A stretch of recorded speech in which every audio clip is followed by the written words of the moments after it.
시청자 여러분 안녕하십니까? 화요일 뉴스 시작합니다. 김건희 특검팀에 파견된 검사들이 검찰청이 해체되고 검사의 직접 수사 기능이 상실된 상황에서 수사와 공소 유지를 모두 맡는 특검의 업무는 모순된다며 원소속 복귀를 요청했습니다.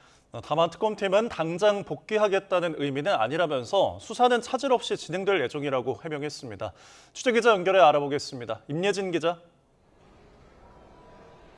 네, 서울 광화문 김건희 특검 사무실입니다. 네, 김건희 특검에 파견된 검사들이 원소속 복귀를 요청했다고요? 네, 김건희 특검팀에 파견된 검사 전원은 오늘 오전 민중기 특별검사에게 원소속으로 복귀하고 싶다는 의사를 전했습니다. 수사팀장을 맡은 차장, 부장 검사 등 특검에 파견된 검사는 모두 40명입니다. 이들은 검찰청 해체, 검사의 중대범죄 직접 수사 기능 상실, 수사검사의 공소 유지, 원칙적 금지 등이 이루어지고 있는 최근 상황에서 직접 수사와 기소, 공소 유지를 결합한 특검 업무를 계속 담당하는 게 과연 옳은 것인지 혼란스럽다고 밝혔습니다. 또 민특검에게 직접 언론 공보 등을 통해 그동안의 특검 수사 과정에서 확인된 중대범죄 수사에서의 검사의 역할이나 검사 직접 수사의 필요성에 대한 의견을 표명해달라고 요구하기도 했습니다. 그러면서 현재 진행하고 있는 사건들을 조속히 마무리한 뒤 파견 검사들이 일선에 복귀해 폭증하는 민생사건 미제 처리에 동참할 수 있게 해달라고 덧붙였습니다. 검찰청 폐지를 골자로 한 정부 조직법 개정안이 통과되면서 일부 부장검사가 사의를 표명하고 검찰 내부망을 중심으로 지도부 비판 목소리가 이어지긴 했지만 사실상의 단체 행동이 나온 건 이번이 처음입니다. 네, 이에 대한 특검의 입장도 나왔죠. 네, 특검 관계자는 오늘 언론 브리핑에서 내부 검토 전에 입장문 전문이 공개돼 혼란이 있었다면서 수사팀장들과 함께 논의한 결과라며 입장을 전했습니다. 특검 관계자는 지난주 정부조직법 개정안 통과로 검사들이 혼란스러워하는 게 사실이고 심정적으로도 이해한다고 운을 뗐습니다. 다만 파견 검사들의 입장문에도 나와 있듯 수사 종료 이후에 복귀를 희망한다는 취지지 진행 중인 수사를 중단해 차질이 가게 하겠다는 의미는 아니라고 거듭 강조했습니다. 그러면서 현재 수사를 담당하는 검사들의 기소와 공소 유지가 필요하다고 본다며 구성원들과 충분히 논의해 가장 합리적인 공소 유지 방안을 정하고 수사가 흔들림 없이 마무리될 수 있도록 운영하겠다고 덧붙였습니다. 또 이미 사직이나 복귀를 바란 일부가 수사팀을 떠났다면서 당사자 의사에 따라 조치할 뿐 강제로 결정하진 않는다고 말했습니다. 지금까지 서울 광화문 김건희 특검에서 YTN 임혜진입니다. 검찰청 폐지 등의 내용을 담은 정부조직법 개정안이 오늘 국무회의에서 심의 의결됐습니다. 이재명 대통령은 검사들이 항소를 남용해 국민에게 고통을 주고 있다며 제도 개선을 지시하기도 했는데요. 취재기자 연결해서 자세히 알아보겠습니다. 홍민기 기자, 오늘 국무회의 내용 자세히 전해주시죠. 네, 이재명 대통령은 오늘 용산 대통령실에서 제44회 국무회의를 주재했습니다. 이번 회의에선 지난 26일 여당 주도로 국회를 통과한 정부조직법 개정안이 심의 의결됐습니다. 이로써 검찰청은 1년 뒤에 문을 닫고 수사 업무는 중대범죄수사청이, 기소는 공수청이 각각 맡게 됩니다. 기획재정부는 내년 1월 2일부로 재정경제부와 기획예산처로 분리됩니다. 환경부는 기후에너지환경부로 개편되고 산업통상자원부가 맡고 있던 에너지 업무 일부를 넘겨받습니다. 산업통상자원부는 산업통상부로, 여성가족부는 성평등가족부로 이름이 바뀝니다. 방송통신위원회를 폐지하고 방송미디어통신위원회를 새로 출범시키는 이른바 방미통일법도 오늘 국무회에서 의결됐습니다. 또 정부조직법에 따라 일부 상임위 기능을 조정하는 국회법 개정안과 국회 특위 활동 종료 뒤에도 위증에 대해 국회가 고발할 수 있도록 한 국회 증언감정법 개정안 등도 오늘 국무회의를 통과했습니다. 네, 이재명 대통령은 검사의 항소제도 개선도 지시했다고요? 네, 이 대통령은 오늘 국무회의 토론 과정에서 검찰의 기소와 항소제도를 비판했는데요. 검찰이 자신들의 마음에 들지 않으면 기소해서 고통을 주고 자기 편이면 죄가 명확한데도 봐준다며 기준이 다 무너졌다고 질타했습니다. 또 몇 년 재판 끝에 무죄를 선고받더라도 검찰이 항소하고 대법원에서 무죄가 확정돼도 집안이 망한다며 이게 윤석열 전 대통령이 말한 게 아니냐고 꼬집었는데요. 이에 정성호 법무부 장관이 1심에서 무죄가 나온 사건이 항소심에서 유죄로 바뀔 확률은 5%라고 말하자 이 대통령은 95%는 무죄를 한 번 더 확인하려 생고생하는 거라고 지적했습니다. 그러면서 일반적 지휘를 하든 예규나 검사 판단 기준을 바꾸든지 하라고 지시했습니다. 정 장관은 명백한 법률 관계를 다투는 것 외에는 항소를 못하는 식으로 형사소송법을 개정해야 할 것 같다고 답했습니다. 지금까지 용산 대통령실에서 YTN 홍민기입니다. 국회 법제사법위원회에서는 조희대 대법원장의 대선 개입 의혹 청문회가 한창 진행되고 있습니다. 대법원장 등 핵심 증인들은 불참했는데요. 여야 공방은 치열합니다. 취재기자 연결합니다. 임성재 기자.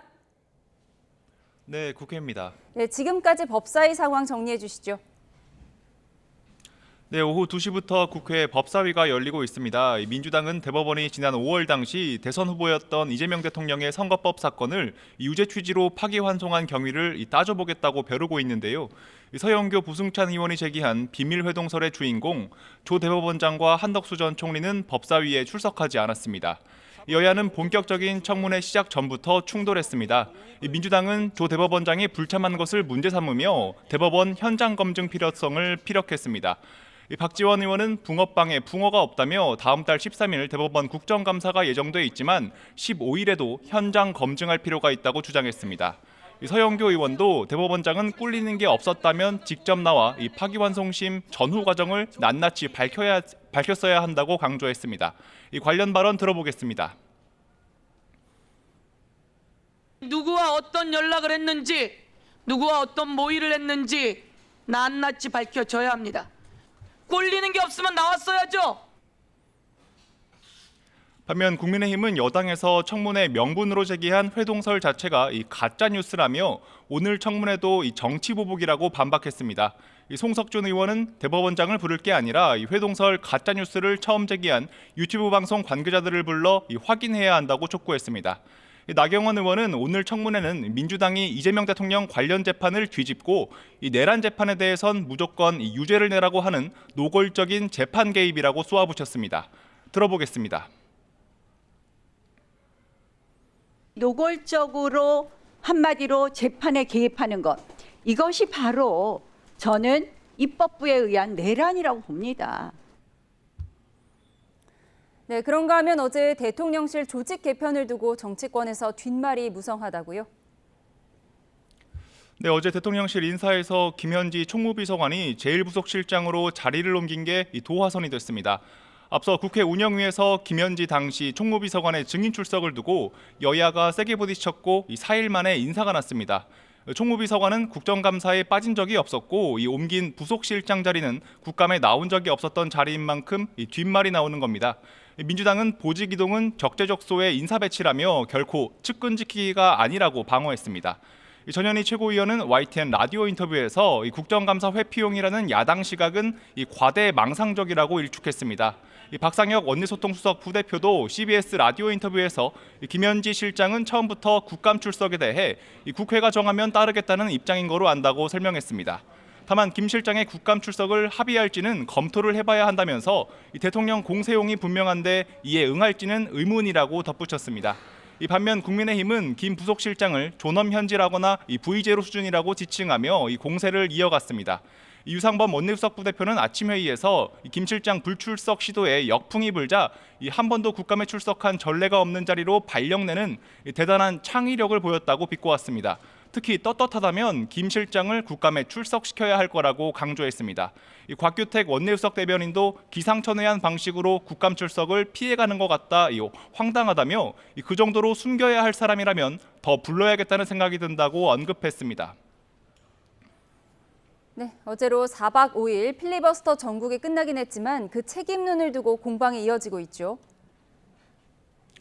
네, 민주당 김병기 원내대표는 소모적인 필리버스터로 황금 같은 국민의 시간이 허비됐다고 국민의힘에 강한 유감을 표했습니다.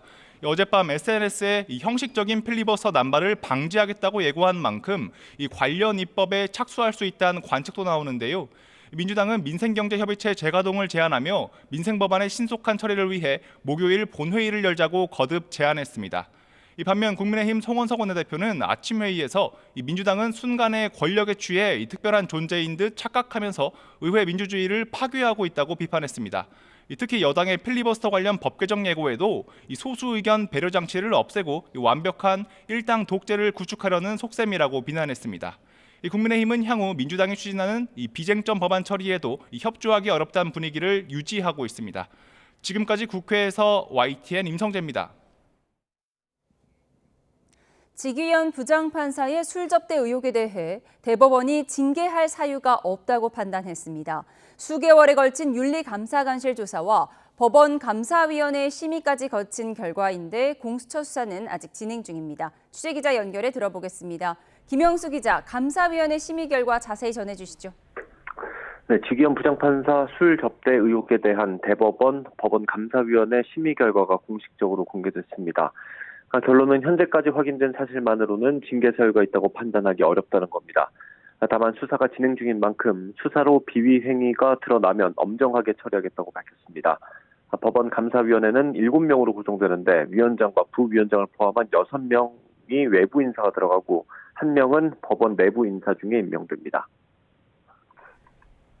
네, 심의 결과를 얼마나 신뢰할 수 있을지 중요할 것 같은데요. 이렇게 결론 내린 근거는 뭔가요?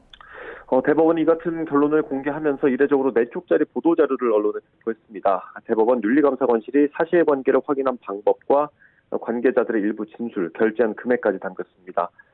지판사와 동석한 변호사 2명은 15년 전에 같은 지역에서 일한 인연으로 1년에 한 번 정도 만남을 이어왔던 걸로 조사도 했습니다. 문제가 됐던 고급 술집에 간 건 지난 2023년 8월 9일로 특정됐습니다.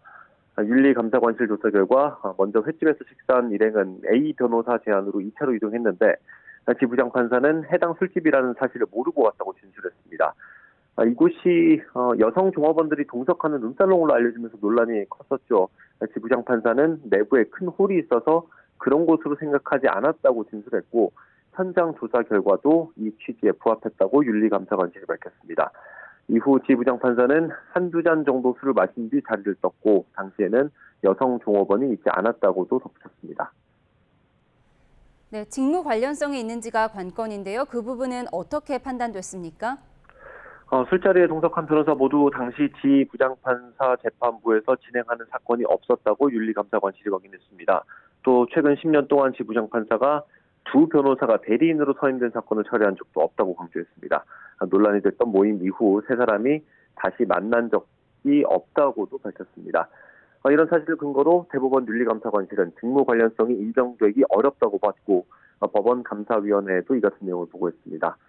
공수처가 시민단체 고발을 받아서 이 사건을 수사 중인 가운데 지 부장판사가 논란이 있는 시기에 휴대전화를 교체했었다는 의혹이 제기되기도 했습니다. 지금까지 사회부에 전해드렸습니다.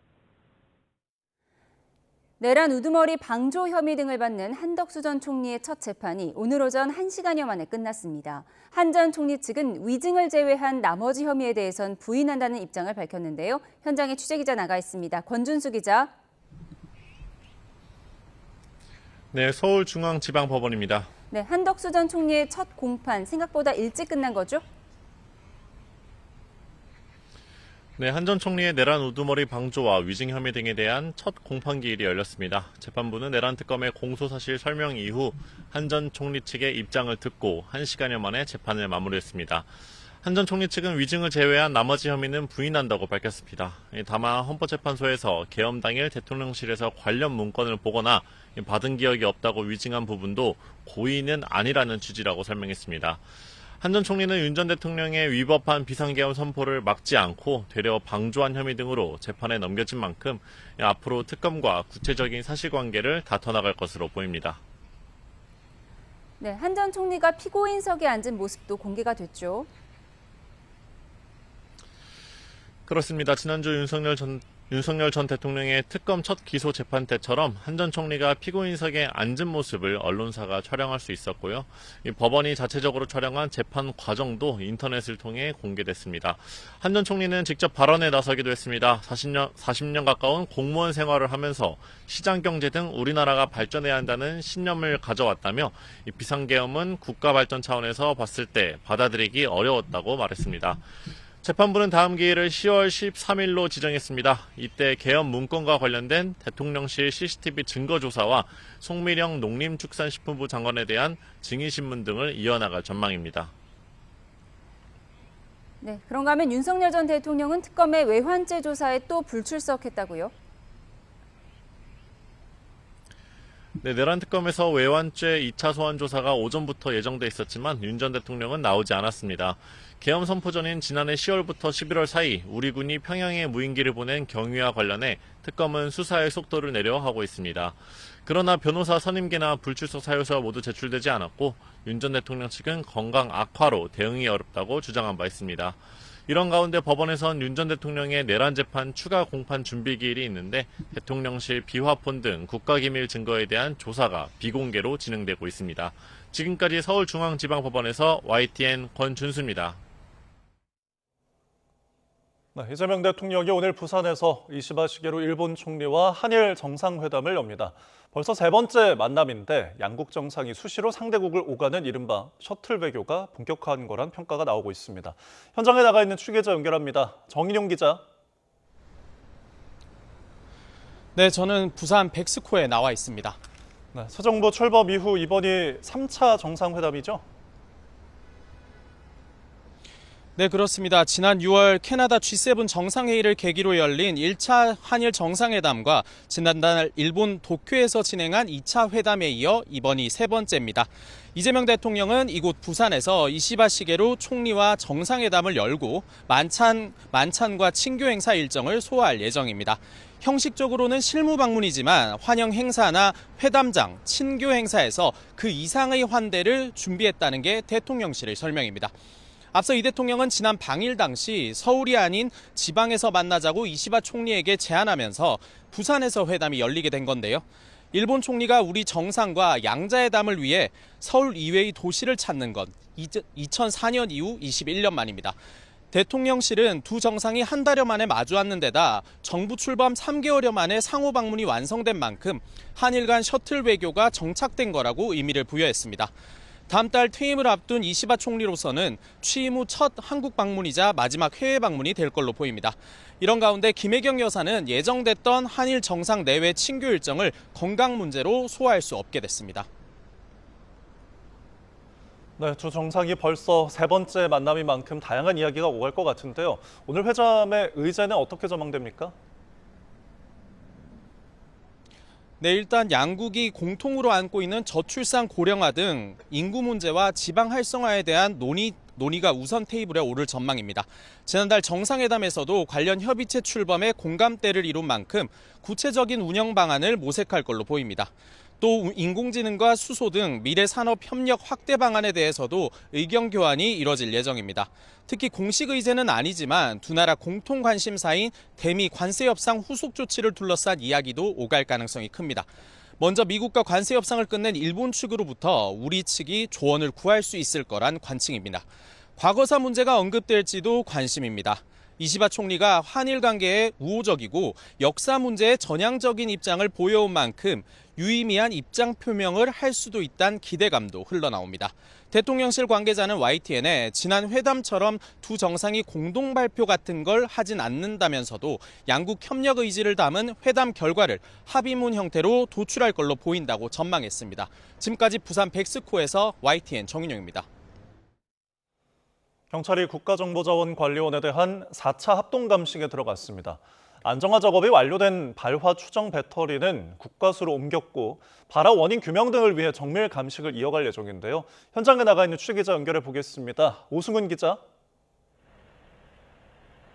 네, 국가정보자원관리원 화재 현장입니다. 네, 오늘도 합동감식이 진행되고 있는 거죠? 네, 그렇습니다. 경찰은 국가정보자원관리원 화재와 관련해 오늘 오전 10시쯤부터 4차 합동감식에 들어갔습니다. 수사 전담팀은 예정된 시각인 10시 반보다 일찍 현장에 도착해 수조에 담긴 배터리 등을 살펴봤습니다. 경찰은 발화 추정 배터리 6개를 확보한 상태에서 안정화 작업이 완료된 배터리 3개를 어제 국과수 대전 과학수사연구소로 옮겼고 오늘 오전 나머지 3개도 국과수로 옮겨 감정을 의뢰했습니다. 경찰은 옮긴 배터리에 대해 국가수 대전과학수사연구소에서 1차 감정을 진행한 뒤 국가수 본원에 2차 감정 의뢰 여부를 결정할 방침이라고 밝혔습니다.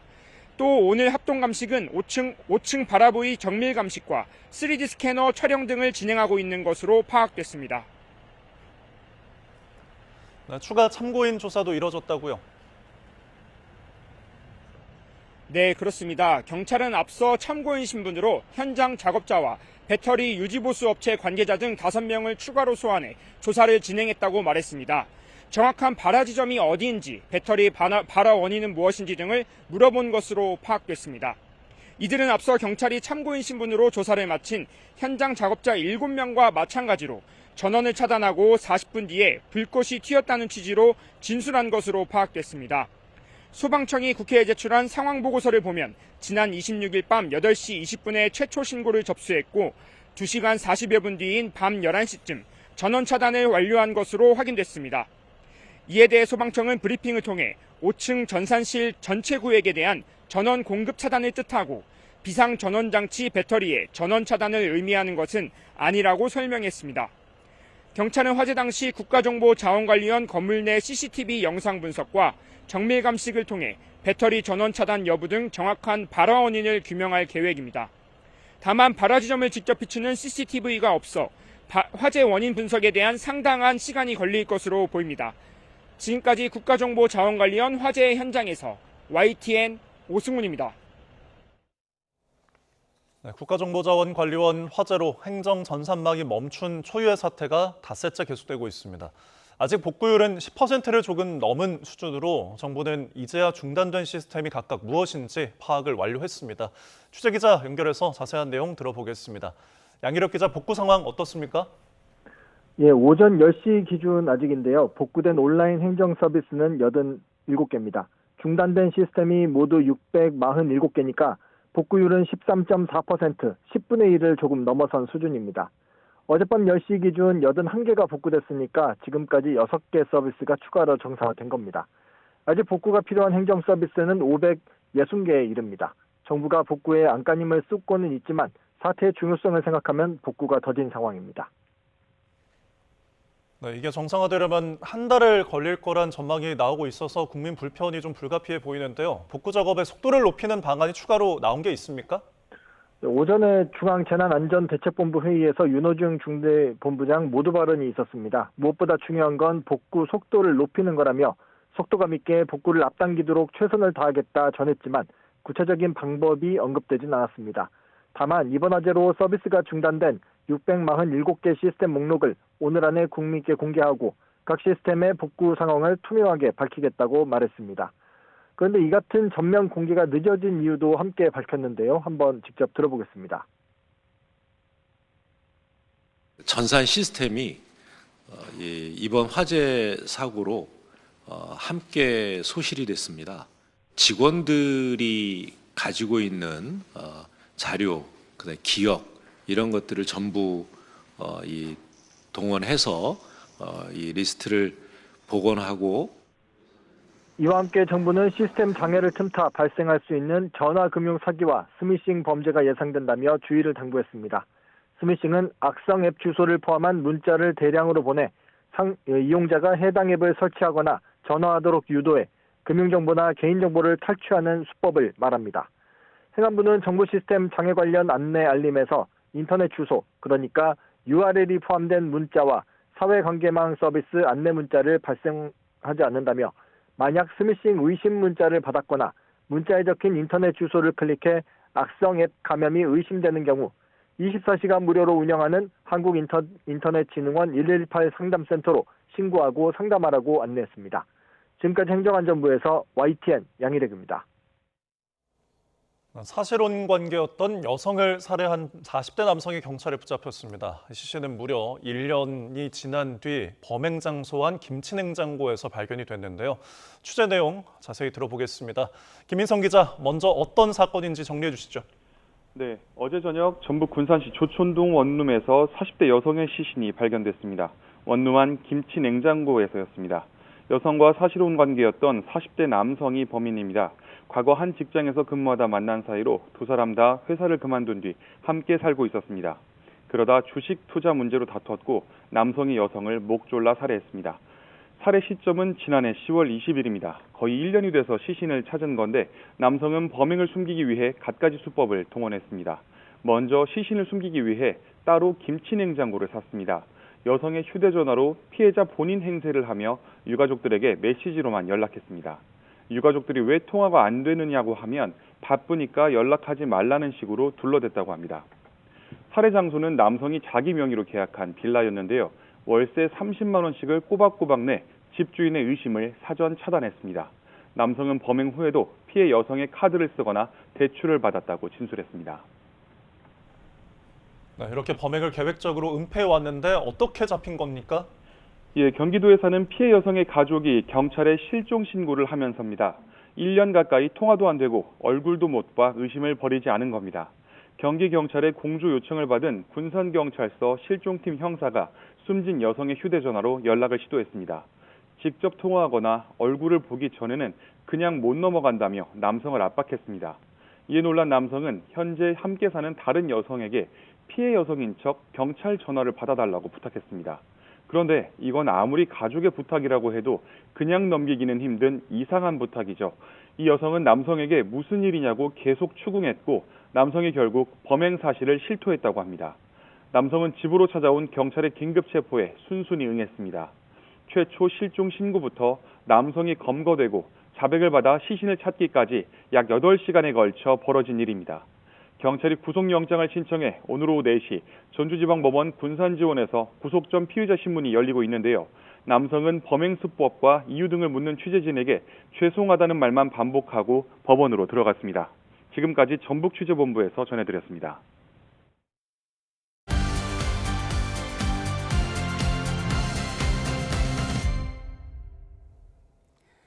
오늘의 정치온 홍익표 전 민주당 원내대표, 김성태 전 국민의힘 원내대표와 함께합니다. 어서 오세요. 네, 반갑습니다. 말 그대로 조희대 없는 조희대 청문회가 이 시각 열리고 있습니다. 민주당은 당사자의 불출석 통보에도 청문회는 강행하고 다음 달에 대법원을 찾아가 국정감사도 진행하겠다고 예고했는데요. 여야 목소리 먼저 듣고 오시죠. 순조로운 청문 절차가 진행이 되지 않을 것이기 때문에 의사진행 발언 등을 통해서 민주당의 유감을 표하고 청문회의 이 당위성을 이야기하게 될 것입니다. 대법원에 대한 국정감사 등의 일정을 통해서 무산된 청문회를 대신할 수 있는 수준의 그런 국정감사를 할 것이다. 참석하지 않는 것을 보여주는 것도 한편으로 저는 의미가 있다고 생각합니다. 이렇게 입법부를 무시하는 태도에 대해서도 한편으로 국민들이 좀 보셔야 될 부분도 있다고 생각하고요. 사법부 조리돌림 청문회는 대한민국 헌정사에 길이 남을 입법 폭거이자 민주주의 파괴의 흑역사로 기록될 것입니다. 애초에 근거조차 없는 의혹이었습니다. 조희대 대법원장과 사법부를 벼랑 끝으로 내몰고 있습니다. 이는 견제가 아니라 조폭다운 협박입니다. 민주당의 이 가짜뉴스발 청문회가 천하제일의 거짓말 대회만 되지 않을까 이렇게 생각을 합니다. 결국 이러한 것의 궁극적인 목적은 뭡니까? 이재명 범죄 물타기, 이재명 재판 뒤집기, 그리고 플러스 내란 유죄 판결 찍어내기입니다. 판사는 무오류의 신인가 하고 이야기했는데 재판 안 받는 이재명은 무법의 신인가라는 말씀을 드리고 싶습니다. 네, 이렇게 핵심 증인들의 불참으로 맹탄 청문회 우려도 나왔는데 민주당은 결국 강행을 했고요. 다음 달에 대법원에 직접 찾아가서 현장 국감도 하겠다 이걸 예고했습니다. 네, 그렇습니다. 오늘 주요 증인들이 전부 불출석을 했습니다. 그러니까 대표적으로 조희대 대법원장을 포함해서 대법관들, 그다음에 법원의 행정처장 모두 지금 불참을 했고요. 다만 이제 민주당 주도로 다음 15일 날 원래는 예정돼 있던 것은 국회에서 하기로 했던 국감을 현장으로 가서 대법원에 직접 방문해서 현장 국감으로 지금 변경해서 아마 다시 재의결을 한 것 같습니다. 이것은 사실상의 청문회를 대신하는 효과를 현장을 가서 방문해서 국감을 통해서 효과를 내겠다는 건데요. 어떤 게 다를까요? 국회에서 여는 것과 현장에 직접 가서 가는 것? 아무래도 이제 현장에 가면 그 관례적으로 사실은 대법원장이 그냥 인사 정도는 하고 빠질 텐데 그게 어떻게 될지 모르겠어요. 그날 와서 그걸 퇴장을 허락을 할지, 그럼 아예 그럼 저 조희대 대법원장이 국감 현장 장소에 들어오지 않을지 뭐 이런 문제가 좀 복잡하게 남아 있습니다. 통상적으로 국감에서도 그 대법원장은 그 증인으로 참석하지 않고 대신 법원행정처장이 그 답변을 대신 해왔는데, 이번에는 아마 그 민주당에서는 그러한 관행을 허용하지 않을 것으로 보이기 때문에 이번 국감 과정에서 그 조희대 대법원장의 증인 채택 여부, 그다음에 채택이 밑에 돼 있고요. 증인이 채택돼 있는데 출석 여부가 또다시 아마 굉장히 중요한 관심거리가 되지 않을까 생각됩니다. 앞서 들으신 것처럼 청문회에 앞서서 국민의힘에서는 사법부 조리돌림 청문회다, 천하제일 거짓말 대회가 될 거라고 말하기도 했는데요. 지금 청문회 현장으로 함께 가보시죠. 붕어빵에는 붕어가 없습니다.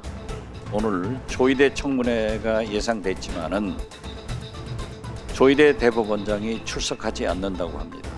결과적으로 오늘 청문회는 붕어빵 청문회가 됩니다. 15일 날 현장 검증을 할 필요성이 있어서 한다. 대한민국 헌정사상에 유례가 없을 정도의 이렇게 사법부 겁박하기, 정말 무시하기가 이게 노골적으로 법사위에서 좀 자행되려고 합니다. 누가 사법부의 독립을 흔들었습니까? 이 모든 사태를 누가 자초했습니까? 바로 조희대입니다. 조희대 대법원장 나으리께서 국민들 앞에 나오시는 것이 번거로우시다면 저희가 직접 찾아가 알현토록 하겠습니다. 그때는 아마 숨을 곳이 없을 것입니다. 부끄럽고 개탄스럽습니다. 나라가 뒤집어지고 헌정 질서가 파괴되고 있다고 생각을 합니다. 저는 사실은 이 청문회 자체도 도대체 있을 수 없는 청문회다. 오죽했으면 대법원장이 불출석 사유서가 아니라 의견서를 냈겠습니까? 네, 결국 민주당이 채택한 증인들, 대법관들도 없고 국민의힘이 부르길 원했던 사자회동 의혹 제기자들도 없고 그냥 우리가 늘 뉴스에서 보던 법사위 의원들이 서로 싸우는 장면만 또 보게 됐습니다. 박지원 의원은 붕어 없는 붕어빵 청문회다 이렇게 얘기를 했어요. 붕어빵에는 팥이 앙코가 들어가야죠. 그래. 근데 이제 실질적으로 붕어빵 비유를 했지만 처음부터 민주당이 이거는 뻘짓을 한 겁니다. 지난주죠. 추미애 법사위원장이 검찰 그러니까 입법개혁 청문회를 위해서 법사위를 소집해놓고 뜬금없는 조희대 대법원장 청문회로 이렇게 방해를 갑자기 틀었어요. 그러면 저렇게 대한민국의 사법부 수장, 그러니까 대한민국은 상권 분립에 의해서 그래도 민주주의가 확고하게 뿌리를 내려서 움직이는 그런 국가인데 마치 상권 분립이 없는 나라처럼 그렇게 입법부의 독단과 전횡을 가지고 사법부 독립을 갖다 보장한 그런 헌법 취지를 갖다 위배하면서까지 이렇게 청문회 개최를 갖다 기정사실화 시켜버렸단 말입니다. 그럼 당연히 지금까지 국회 입법 행위를 갖다 무시하고 일방적으로 참석한 게 아니라 불출석 사유서를 다 제출했어요. 그럼 지기현 서울중앙지법의 부장판사는 재판 안 하고 이 청문회가 있습니까? 판사가? 그러니까 말도 되지 않는 이런 정치적 행위를 해놓고 이걸 갖다가 이제 저런 식으로 이제 단독으로 볼상사나운 모습을 국민들에게 비춰주고 지금 민주당 입장에서는 저게 이제 집권당의 저게 면모고 집권당으로서 국민들에게 보여줄 모습인지 이거는 가슴에 손을 얹고 생각해야 될 문제예요. 그러니까 그러면 조희대 대법원장 그렇게 사자해동 한동훈 누굽니까 총리 한덕수 총리하고 사자회동을 통해서 그런 의혹이 있다 그러면은 그건 특검 내지는 공수처에서 이미 수사에 들어가야 될 내용을 가지고 청문회를 가지고 저렇게 아무런 내용도 없는 사실, 실체적인 내용 없는 사실 가지고 저걸 청문회를 개최한다 그러면 그게 청문회 도입 취지 자체를 갖다 민주당이 제대로 이해한 건지 우리 국민들이 아무도 납득하지 않을 거예요. 이른바 조희대 없는 조희대 청문회에 대한 여야 입장을 들어봤습니다. 그런가 하면 어제 대통령실에서 갑작스러운 비서관 인사가 있었습니다. 국감 출석 여부가 논란이 되어온 김현지 총무비서관이 제1부속실장으로 이동을 한 건데요. 공교롭게도 국감을 코앞에 두고 인사가 나자 국민의힘은 국감 회피 의도라며 비판했는데 김현지 실장의 국감 출석 여부를 놓고 공방을 벌였던 지난주 운영위 장면부터 확인해 보시죠. 우리 김현지 비서관은 존엄입니까? 절대 불러서는 안 되는 존엄한 존재입니까? 조용해 보세요. 김현지 못 부르는 이유가 있어요. 왜 국민의힘이 정쟁거리로 삼으려고 하는데 우리가 그걸 협조합니까? 만사 현통이라더니 정말 만사 현통이구나는 걸 입증하는 것밖에 안 됩니다. 이렇게 김현지 전 비서관의 국감 출석 여부를 놓고 여야 공방이 이어지는 가운데 대통령실은 어제 김 전 비서관을 국감 출석에 전례가 없는 제1부속실장으로 발령냈습니다. 정부 출범 100일을 넘기며 효율성과 책임감 있는 업무를 위한 거라고 밝혔지만 시점이 공교롭다 보니 김현지 부속실장 어떤 인물인지 더 궁금증이 커지는데요. 지근거리에서 일해본 경험이 있는 정치권 인사들 이렇게 평가했습니다. 들어보시죠. 김현지 비서관이 좀 상냥한 편이에요.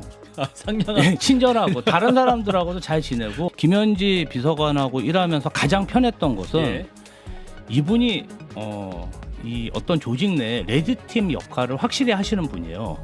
저희끼리는 막 제초제라고 놀리기도 하는데 시장 재임 중에 2층 우리가 2층으로 불렀었거든요. 시장실에 있는 2층. 자, 2층에서 부른다. 뭐 이런 거 이런 식으로. 서울시 6층처럼. 그렇죠. 2층에 바로 옆에 성남의제 20일 실천협의회라고 있어요. 거기에 매년 한 7천만 원 정도 성남시에서 보조금을 주다가 김현지 씨가 사무국장 임명되고 나서부터 한 1억 5천만 원까지 올라가고 약 한 10년 동안 12억 정도 보조금을 받았었어요. 도대체 왜 이렇게 현지를 애지중지하는가 막 불러내려고 저희 시의회에서 6대, 7대, 2대에 걸쳐가지고 그때도 안 나오셨던 거예요? 그때도 안 나왔어요. 그때도 뭐 대학원 간다, 아프다. 네, 김현지 비서관에 대한 이야기 듣고 오셨는데요. 지금 방송통신위원회를 폐지하고 방송미디어통신위원회를 새로 설치하는 법안이 오늘 국무회의를 통과하면서 이진숙 방통위원장의 자동 면직이 확정됐죠. 지금 퇴근을 하고 있는데요. 마지막 퇴근길 워딩 들어보겠습니다. 소회는 그렇잖아도 내가 참 여기 내려오기 전에 그 소회를 좀 생각을 해봤어요. 근데 뭐 떠오르는 것이 이 대한민국의 법치는 오늘 죽었다. 법대로 되지 않으면, 현행 법대로 되지 않으면 법을 바꿔서 사람을 제거할 수 있다. 그런 생각이 들고요. 모든 관례는 첫 번째부터 시작이 되죠.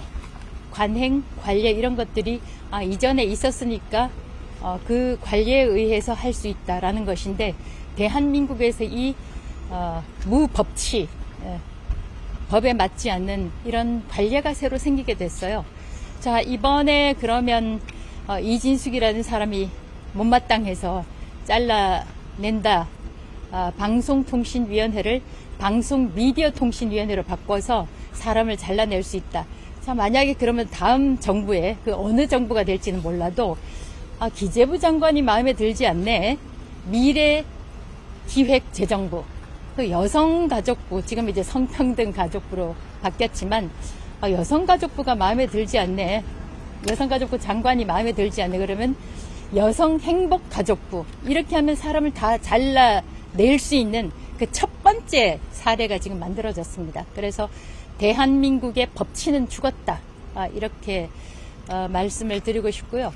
제가 이전에 얘기한 적이 있는데 참 맞는 이야기를 했구나라고 생각이 되는 게 민주당은 우리가 상상할 수 있는 모든 것을 하는 집단이다.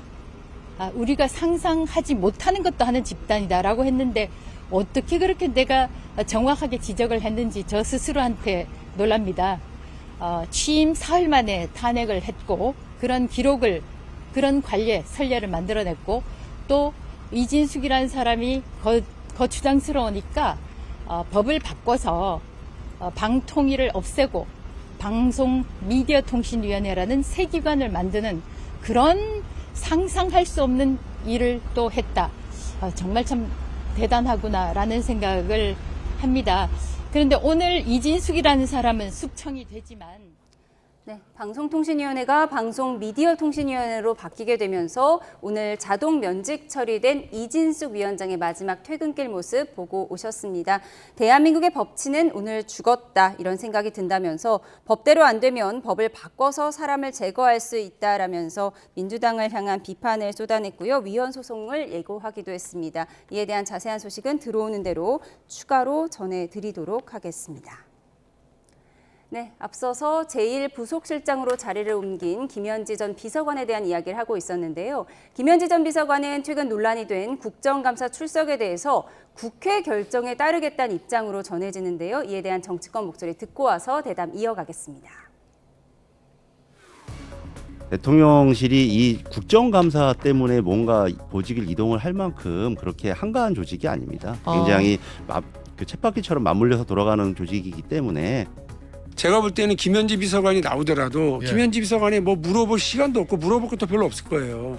지금 국민의힘의 저기 실력이면 뭘 제대로 하지도 못할 거고 국민의힘의 제가 아까 말씀드렸던 정치적 미숙함과 인지 장애 수준의 이런 판단 능력으로 보면 제가 볼 때는 오히려 좀 일을 키우고 있다 싶은데 저는 김현지만은 그 사람들과는 격이 좀 다르다. 국회 불려가서 뭐 질문하는데 예 하고 뭐 답변하고 죄송합니다 해야 되고 어떤 경우에는 추궁을 당하고 이런 자리에는 보내기 싫은 좀 더 격이 다른 무슨 존엄한 격이 있다. 거기는 해경군 김 씨가 계시고 집무실 용산 집무실로 오면 제1부속실장 해경군 현지가 있는 것 아닌가. 해경군 김 씨와 해경군 현지가 동급이 아닌가. 김현지 총무비서관이 숨은 실세는 맞는데 도대체 그 법화 내역도 알고 있을 거고 이재명 대통령이나 김혜경 여사에 대한 비밀을 많이 알고 있기 때문에 결국에는 이런 것들이 대통령의 몰락의 시발점이 되거든요. 네, 그러니까 수십 년간 국감 출석을 해온 총무비서관 자리에서 국감 출석 전례가 없는 부속실장으로 김현지 전 비서관을 발령을 낸 거예요. 이 부분을 두고 시점이 너무 공교롭지 않느냐, 국감 회피 의도가 아니냐 국민의힘에서는 그렇게 의심하고 있습니다. 글쎄 아까 그 몇몇 의원들이 말씀하신 것처럼 사람을 위해서 대통령실 인사를 개편할 것 같지는 않습니다. 그리고 또 김현지 씨가 나온다고 해서 무슨 대단한 증언이나 또는 뭐 그 진술이 나올 가능성도 별로 희박해 보여요. 왜냐하면 총무비서관의 역할이라는 것은 대통령실 내에 살림살이를 맡는 역할이거든요. 그러니까 물어볼 수 있는 게 매우 제한돼 있습니다. 기껏해야 뭐 그 특활비를 어떻게 했는지 또는 대통령실 내부의 인사, 그러니까 밖의 인사는 아니에요. 대통령실 내부의 인사나 이런 것들을 어떻게 하는지 이런 정도가 체크할 수 있는 부분이기 때문에 대부분의 것들 아마 국민의힘이 물어보고 싶은 여러 가지 뭐 장관급 인사에 개입했냐, 뭐 어떤 그 뭐 기타 이런 물어보면 그거는 답은 뻔합니다. 김현지 그 씨가 나와서 답할 수 있는 것은 그건 제 업무 범위 밖의 일이기 때문에 제가 답할 수 있는 내용이 아닙니다. 하면 끝나는 거예요. 그래서 아까 박용진 의원도 지적한 것처럼 별로 받아낼 진술이 없을 거예요. 그런데 저는 그런 측면에서 굳이 뭐 김현지 비서관을 보호할 이유도 없고 뭐 나온다고 해서 크게 뭘 달라질 것도 없기 때문에 다만 인사 몇몇 보면 지금 대변인을 보강할 필요는 있었던 것 같아요. 그러니까 현재 강희정 대변인의 업무가 너무 과하다는 지적이 안팎에서 있었기 때문에 이번에 그 대변인을 보강하면서 전체적으로 내부에서 몇몇 인사 이동이 있었던 것 아닌가 이렇게 보입니다.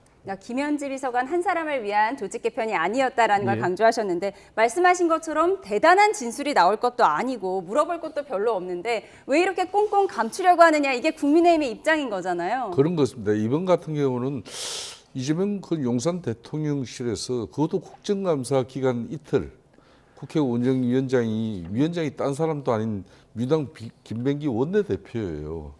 그러면 하루는 국회 사무처 국정감사하고 이제 하루는 대통령실 하는데 대통령실도 거의 뭐 한 반나절 정도 하면 끝나는 것인데 그럼 총무비서관한테 그 국민의힘 의원들이 질의를 뭐 다 집중시킨다 하더라도 불과 10명도 안 되는 그런 야당의 그런 질의에 그 정도로 김현지 총무비서관을 내세우지 못하는 그런 뭐 사정이 있나? 그럼 김재현 지금 현재 최고위원 말대로 김재현 최고위원 말대로 진짜 뭐 제2의 존엄인가? 그러니까 그 한남동 간주의 김혜경 여사 이야기하고 그럼 대통령 부속실에 이제 저런 김현지 또 부속실장 이렇게 이제 억측을 낳게 되는 거예요. 저는 그런 측면에서 저분이 이제 좀 이런 겁니다. 이제 우려하는 게. 뭐 성격이 워낙 좀 다혈질적이고 직설적이니까 야당 의원들이 또 때로는 뭐 대통령실의 인사 조직 예산을 또 벗어난 그런 뭐 여러 가지 또 질의가 들어갈 수가 있잖아요. 그런 측면에서 보니까 욱해가지고 정말 뭐 하지 말아야 될 이야기를 할 수도 있고 나중에 수습할 수도 없는 이야기를 내뱉을 수도 있기 때문에 그런 우려가 있다는 그런 뭐 이야기도 제가 좀 들었는데 하여튼 이런저런 사정이지만은 분명한 것은 이재명 대통령 취임 지금 4개월 만에 사실상 그 흔히 말하는 문고리 권력들의 좀 중폭 지금 이제 인사 이동을 시킨 겁니다.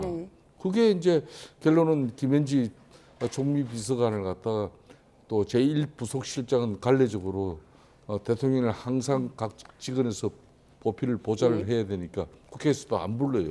그 자리에 이렇게 인사이동을 시켜서 앉혀놨다는 것은 국회 국정감사 정인으로 끝까지 내보낼 수 없다는 그런 의지가 반영된 거 아니겠습니까?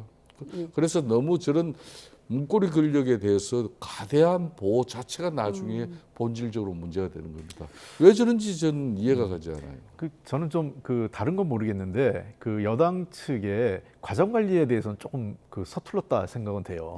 굳이 그 증인 채택과 관련된 거기 때문에 사실 운영위는 저 김성태 의원님께서도 원내대표 해보셔서 알겠지만 국감 제일 마지막에 하거든요. 그렇기 때문에 증인 채택을 한참 후에 국감 중에 해도 괜찮아요. 잠시 모여가지고 그런 측면에서 인사이동이 예상됐으면 그때는 증인 채택을 지금 좀 잠시 미루고 굳이 뭐 김현지 씨가 된다 안 된다. 김현지 당시 총무비서관이죠.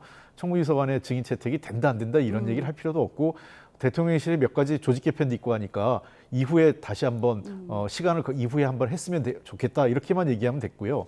그렇게 해놓고 그 인사 개편이 이루어진 다음에 총무비서관을 당연직으로 채택하면 끝날 일이었는데 그 뭐 김현지 비서관을 안 되고 어쩌고 뭐 이러다가 그 국민적 관심이 더 높아지면서 마치 뭐가 대단한 그 실세인 양, 그다음에 뭐가 감춰야 될 게 있냐 이런 그 의구심을 준 것 자체는 과정 관리를 잘못했다 이렇게 보입니다. 사실 뭐 국민들이 잘 모르는 인물이었는데 그렇죠. 이제 유명 인사가 되어버렸죠. 나는 이분을 갖다 이재명 대통령과 그리고 민주당 입장에서 이분을 내년에 경기도지사 만들려고 그러나? 안 그러면 무슨 다른 또 뭐 내년 6월 보궐선거에 이분을 내세울 것이냐? 그렇지 않으면 이렇게 할 이유가 없는 거예요. 아니, 근데 제가 알아봤는데 저도 별 그게 없었답니다. 그러니까. 의도가. 그러니까 저 뭘 중요한 증언을 할 수 있는 사람도 아니고 또 총무비서관이라는 자리가 아시다시피 굉장히 실무형 자리이기 때문에 정치적인 질문을 할 이유도 없고 그래서 과거에도 특별하게 대통령실에 구체적인 잘못이 없는 한 총무비서관한테 질의도 안 해요. 그래서 이제 너무 빨리 이슈화를 시켜버렸다. 그래서 유명 인사가 되어버린 김현지 비서관. 결국 국감 출석 전례가 없는 자리로 옮기면서 사실 국감에서 모습을 보기는 좀 힘들 것 같긴 합니다. 네, 다음 주제 살펴보겠습니다. 국회 증언감정법이 민주당 주도로 본회의 문턱을 넘으면서 4박 5일 동안 이어진 필리버스터 전국도 마무리가 됐는데요. 증감법이 2차례 수정 이후에 통과되는 과정에서 이른바 더 센 추미애법이라는 설전이 오가기도 했는데요. 어떤 일이 있었던 건지 화면으로 정리를 해보겠습니다. 네, 해당 법안에는 국회 국정조사 특위 이후에도 위증 혐의에 대해서 고발할 수 있도록 하는 내용이 담겼는데 민주당은 상정 직전에 이 고발 주체를 국회의장에서 법사위원장으로 수정을 했습니다. 사실상 추미애 법사위원장 뜻대로 언제든 고발할 수 있게 되면서 야당이 반발했는데요. 본회의 의결보다 문턱을 낮춰서 고발을 남발하려는 의도 아니냐는 겁니다. 추미애 의원이 의장님 송구합니다만 우원식 의장보다 권력 서열이 높은 거군요. 더 센 추미애법을 제출한 것입니다. 완전히 일당 독재를 하겠다는 것입니다. 초등학교 학생들 학급회의도 이렇게는 하지 않을 것입니다. 민주당은 국회의장의 부담을 덜어주는 차원이라고 해명하긴 했습니다. 들어보시죠. 저도 특별하게 뭐 이게 왜 이렇게 적어야 되는 이유는 모르겠네. 그러니까 부담 때문에 그러지 않았을까 싶은데 의장이 고발 주체로 이렇게 나서는 것 자체가. 그리고 우원식 국회의장 측마저 문제를 제기하면서 다시 국회의장으로 변경한 수정안을 제출했습니다. 이에 대한 여야 반응 들어보시죠. 국민의힘이나 일부 이제 보수 언론들이 이 추미애법이다 이렇게 이제 주장을 하고 계세요. 말도 안 되는 비판을 하는데요. 이 법은 원래 그렇게 따지면 전현희법입니다. 제가 발의를 대표 발의를 한 법이거든요. 저희 국민의힘에서 이야기한 게 아니잖아요. 우원식 국회의장 쪽에서도 이건 잘못됐다 했거든요. 잘못됐다는 민주당이 알기 때문에 또 수정을 한 것 아니겠습니까? 국회의장 입장에서 얼마나 기분이 나쁘겠습니까? 네, 그러니까 쉽게 말해서 위증의 고발 주체를 누구로 할 것인가 이 문제인데 원래 우원식 국회의장이었는데 추미애 법사위원장으로 수정한 부분을 두고 논란이 일었던 겁니다. 그래서 우원식 국회의장보다 추미애 법사위원장이 더 위에 있는 것이냐 이런 논란이었는데요. 이 논란이 왜 빚어진 거죠? 그래서 이게 제가 보기에는 처음부터 법사위원장으로 간 건 좀 무리가 있었던 것 같습니다. 왜 그러냐면 지금 최근에 논란이 된 그 위증과 관련된 게 법사위에서 한 청문회 때문에 그런데요. 증언 감정에 관한 법에서 위증은 꼭 법사위만 있는 게 아니라 모든 상임위 또는 특별위원회가 있어요. 그렇게 되면 차라리 해당 특별위원회 위원장 또는 해당 상임위 위원장이 고발의 주체로 하면 더 좋았겠죠. 아니 그렇게 근데 그 문제가 되니까 그냥 국회의장으로 다시 국회를 대표해서 고발하는데 저것도 과반수 이상의 연설명을 받아서 하는 거기 때문에 사실상의 의결을 거치는 과정이 있다 이렇게 할 수 있고요. 두 번째는 저게 제가 보기에는 좀 논란이 있지만 필요한 법입니다. 왜냐하면 특위가 해체되고 난 이후에 위증이 드러났는데 고발의 주체가 없었거든요. 그래서 저거는 절차적으로 보완해야 될 거고 국민의힘이 얘기하는 것처럼 그 이번에 그 위헌 소지가 있기 때문에 소급 입법은 안 돼요. 그러니까 이미 지나간 청문회에 위증한 거에 대해서는 고발을 할 수가 없고 앞으로 그 청문회 과정에서 위증을 했을 경우에는 국회의장이 고발할 수 있는 거기 때문에 제가 보기에는 이것은 도리어 그 국민의힘도 이제는 그 굳이 반대할 이유가 없는 법인데 필리버스터까지 해야 될 이유는 저는 잘 모르겠습니다. 예, 그런데 이 국민의힘에서 이 법에 반대하는 필리버스터를 하고 있는 와중에 민주당이 지금 법안을 막 수정을 한 거예요. 2번을 수정을 한 건데 이 부분에 있어서 그럼 우리는 필리버스터 왜 한 것이냐. 국민의힘은 이런 입장인 거죠. 그렇습니다. 이게 추미애 법사위원장 같은 경우는 지금 이제 국회의 건능과 기능을 대표하는 사람은 누가 뭐라 그래도 입법부의 수장은 우원식 국회의장이죠. 그러니까 특별위원회에서 설치 운영된 그런 법률에 따라서 이루어진 어떤 청문회라든지 그 결과에 따라서 그 이제 고발 조치 사안이 있다 그러면 당연히 국회가 하는 것이기 때문에 국회의장 우원식 본인이 그런 행정 사무를 하는 건 아니지 않습니까? 국회의 건능과 기능을 이야기하는 건데 저기에 추미애 법사위원장이 그걸 판단하고 결정한다? 이거는 쉽게 말하면 월권 행위를 한 겁니다. 그럼 왜 저런 월권 행위를 하느냐? 추미애 법사위원장 입장에서는 작년 이제 22대 국회가 이제 구성이 되면서 전반기 국회의장 선출을 위한 민주당 내에 민주당 일당이기 때문에 국회의장 경선 경합을 갖다가 누구랑 벌렸습니까? 우원식 국회의장이랑 벌렸어요. 근데 우원식 국회의장 저 자리가 원래는 추미애 위원장 자기 자리인데 좀 뭐 그런 게 있어요. 예. 그러다 보니까 저는 월권 행위도 하는 건데 우원식 국회의장이 저거는 뭐 그런 또 작년에 아무래도 그런 것도 좀 떠오르지 않겠습니까? 그래서 좀 바로잡은 부분도 있는 부분이지만은 이 부분에 대해서는 누가 뭐라 그래도 추미애 법사위원장이 지금 현재 여러 가지 조희대 대법원장 청문회 개최 건이든 뭐 지금 나경원 지금 교섭단체 국민의힘 간사위원 뭐 선임의 건이거든. 이건 누가 봐도 국민들 상식에 맞지 않는 행위를 하고 있는 하다 보면은 저런 실수가 또 나와요. 예, 국회의장직을 둘러싼 과거의 경쟁 심리도 어느 정도 반영이 됐을 수 있다라고 분석을 하셨습니다. 그런가 하면 오늘 검찰청 폐지 등을 골자로 하는 정보조직법 개정안이 국무회의를 통과했습니다. 이 대통령 법안을 심의 의결하면서 검찰을 겨냥한 발언을 내놓기도 했는데요. 한편 김건희 특검에 파견된 검사 전원이 검찰의 원대 복귀를 요청하면서 집단 반발했습니다. 먼저 대통령의 오늘 국무회의 발언부터 들어보시죠. 10명의 범인을 놓치더라도 한 명의 억울한 사람 만들면 안 된다. 그래서 의심스러울 때는 피고인이 이걸 이 사람이 무죄일까 유죄일까 이러면 무죄하라는 거 아닙니까? 대법원까지 걸려가지고 돈을 엄청나게 들고 나중에 보니까 무죄는 났는데 집안이 망했어요. 검사들이 되도 않는 거 기소해가지고 1심에서 판사 셋이서 재판을 해서 이거 무죄네 무죄 선고를 했어요. 그럼 고등법원 항소심에서 판사들 생각이 이거 유죄네? 그래서 유죄로 바꿨어요. 이럴 경우 이게 타당하냐? 3명은 무죄라고 그러고 3명은 유죄라고 하면 무죄를 하는 게 원칙인데 한편 검사들의 집단 반발 움직임도 시작됐습니다. 김건희 특검팀 파견 검사 40명 전원은 오늘 오전 민 특검에게 제출한 입장문을 통해 파견 기간 동안 실체적 진실을 발견하고 사회적 갈등을 해소하겠다는 일념으로 불철주야 노력했다며 검사들의 일선으로 복귀해 폭증하는 민생사건 미제 처리에 동참할 수 있도록 복귀 조치해달라고 요청했습니다. 그러면서 최근 수사 기소 분리라는 명분하에 정부조직법이 개정돼 검찰청이 해체되고 검사의 직접 수사 기능이 상실된 상황에서 이와 모순되게 파견 검사들은 직접 수사와 기소, 공소유지가 결합된 특검 업무를 계속 담당하는 게 과연 옳은 일인지 혼란스럽다고 토로했습니다. 민중기 특검이 직접 그간의 특검 수사 과정에서 확인된 중대범죄 수사에 있어서 검사들의 역할, 또 검사의 직접 수사, 기소, 공소유지 필요성에 대한 의견을 공식적으로 요청해달라, 표명해달라고도 요청을 담았는데요. 오늘 정부조직법 개편 이후 검사들의 첫 집단 반발이 향후 다른 특검에도 영향을 줄지 주목됩니다. 네, 이재명 대통령이 검사들이 되도 않는 기소를 해서 국민들이 고통을 받고 있다 이렇게 얘기를 했습니다. 그리고 3명이 무죄라고 판단하고 3명의 판사들이 유죄라고 판단하면 무죄로 추정해야 되는 것이 아니냐 이런 이야기를 했습니다. 아무래도 이 대통령 재판 이야기를 하는 것 같기도 하고요. 어떻게 들으셨어요? 그래서 이 대통령 경우는 반대였죠. 그 1심에서는 유죄가 나왔고 2심에서 무죄가 나왔기 때문에 이 대통령 케이스를 얘기한 건 아니라고 생각합니다. 만약 그렇게 되면 이재명 대통령은 그냥 1심으로 유죄가 확정돼 버린 거기 때문에 그런 차원은 아니고요.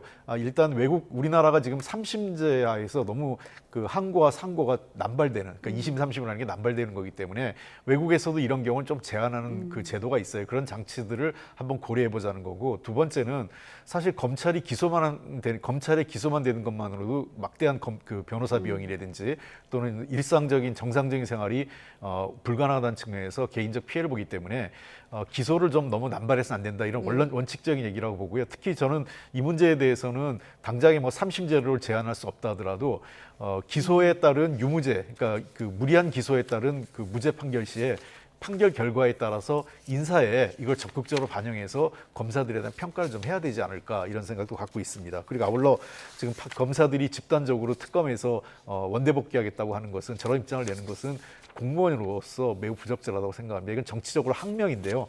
공직사에서 그 검사도 그 공무원이기 때문에 이런 행동은 제가 보기엔 매우 부적절하고 잘못된 것이라고 보입니다. 예, 지금 특검에 파견된 검사들이 검찰로 원대복귀하겠다 이 말은 지금 검찰청 폐지가 돼서 수사 기소가 분리되면 검찰의 수사권을 빼앗기는 것인데, 지금 특검에 파견된 검사들은 수사와 기소를 다 하게 된다. 이건 굉장히 모순전 상황이라서 혼란스럽다 이런 입장인 거예요. 그렇죠. 지금 특검에 관한 법률에 의해서는 그런 검사가 직접 수사도 하고 그리고 기소도 하고 앞으로 공소유지까지 다 이루어지는 이 기능이야말로 그러니까 좀 말의 앞뒤가 안 맞는 거죠. 지금 검찰청을 실질적으로 해체하면서 결론은 검찰의 기능이 수사 기소를 분리시켜 버렸지 않습니까? 그러니까 엄격하게 검찰은 지금 수사를 하면 안 되는 거예요. 그런데 특검은 이제 수사를 해도 된다는 그 방식에 수사뿐만 아니라 수사를 하고 난 뒤도 이 직접 수사가 끝나고 나면 또 저 검사들이 기소를 하고 또 그렇게 해서 그 검사가 앞으로 재판장에 가서 공소유지까지 해야 되는 이 상황을 받아들일 수 없는 거예요. 아무리 특검에 파견나간 검사 입장이라도. 그런 측면에서 이제 민주주의 특검이 이 부분에 대해서 정확하게 정리를 해줘라. 자기네들은 빨리 이 특검의 수사 지금까지 진력을 다하고 최선을 다했으니까 빨리 마무리 짓고 민생 지금 해난에 대한 그런 수사 빨리 마무리하고 싶다. 이 이야기를 한 거거든요. 저는 그런 측면에서 이 특검 업무를 갖다 계속 지금 현재 이 검사 파견 40명이나 그러니까 김건희 여기 특검만 해도 검사가 40명이 투입돼 있는데 이걸 갖다 계속 유지한다는 것은 좀 이율 배반적인 지금 현재 정부나 지금 민주당 일방 주도의 그런 정부 조직법 개정안의 이 결과물이 이렇게 나오는 건데 이 부분에 대해서 당연히 특검에 파견된 검사 입장에서는 저런 입장이 충분하게 나올 수 있는 거죠. 이런 부분에 대해서 이제 앞으로 법무부 장관이라든지 또 지금 집권당 차원에서의 입장이 분명히 나와야 될 거예요. 근데 제가 보기에는 좀 검찰들이 요구가 무리한 거는요. 지금 당장 검찰이 수사권을 상실한 게 아닙니다. 내년 9월 1일 이전까지는 검찰이 계속 수사권을 가지고 있어요. 그런 측면에서 지금 뭐 검찰이 마치 수사권을 다 뺏긴 상태에서 특검만 현재 가지고 있다 이렇게 얘기할 수 없는 거죠. 그런 측면에서 저는 지금 검찰들의 집단 항명은 제가 보기엔 기득권 차원에서의 반발이고 직업 공무원 그러니까 국가 공무원으로서 매우 부적절한 처신이라는 걸 다시 한번 확인시켜드리고 싶습니다. 1년의 유예 기간이 있기 때문에 지금의 항명은 좀 예. 이해할 수 없다라는 네. 부분을 지적해 주셨습니다. 네, 지금 속보가 한 가지 들어왔는데요. 이재명 대통령과 일본 이시바 총리가 3차 한일 정상회담을 시작했다는 속보가 들어왔습니다. 지난달에 도쿄에서 2차 정상회담을 한 이후 이번이 세 번째인데요. 지금 부산에서 조금 전에 정상회담이 시작됐다는 속보 전해드리고요. 자세한 소식은 들어오는 대로 추가로 전해드리겠습니다. 네, 지금까지 정치온 홍익표 전 민주당 원내대표, 김성태 전 국민의힘 원내대표와 함께했습니다. 고맙습니다.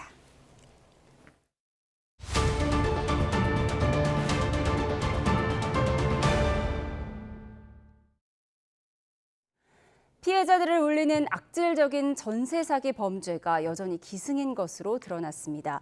정부가 특별 단속을 벌인 결과 1년 동안 무려 2,900여 명이 검거됐는데요. 20대 임대인이 무일푼으로 빌라 25채를 매수하는 등 수법도 가지각색이었습니다. 차유정 기자입니다. 전세 사기가 사회 문제로 떠오르게 된 지 3년째. 여전히 범죄가 판을 치고 피해자도 끊이지 않습니다. 수사를 하고 있는데 아직 기소조차 안 된 피해자가 다수이고 피해 인지를 못하고 있는 수많은 청년 세대들도 있다고 보여집니다. 최근 1년간 국토부는 전세 사기 정황 179건을 확인해 42명을 수사 의뢰했습니다. 양태도 가지각색입니다. 한 컨설팅 업체는 주택 매매가와 보증금을 똑같이 맞춘 뒤 이른바 무자본 갭 투자를 벌여 소득 확인이 어려운 매수자 명의로 5개월 만에 21채를 사들였습니다. 소득도 불분명하고 보증금 반환 능력도 없는 20대 A씨는 1년 반 동안 전세를 끼는 방식으로 수도권 빌라 등 25채를 사들였습니다. 배후엔 공인중개사가 있었는데 이 중개사는 집값을 부풀려 신고한 뒤 남는 돈을 챙기기까지 했습니다. 국토부는 모두 보증금을 떼먹으려는 악의적인 사기로 보고 경찰청에 수사 의뢰했습니다.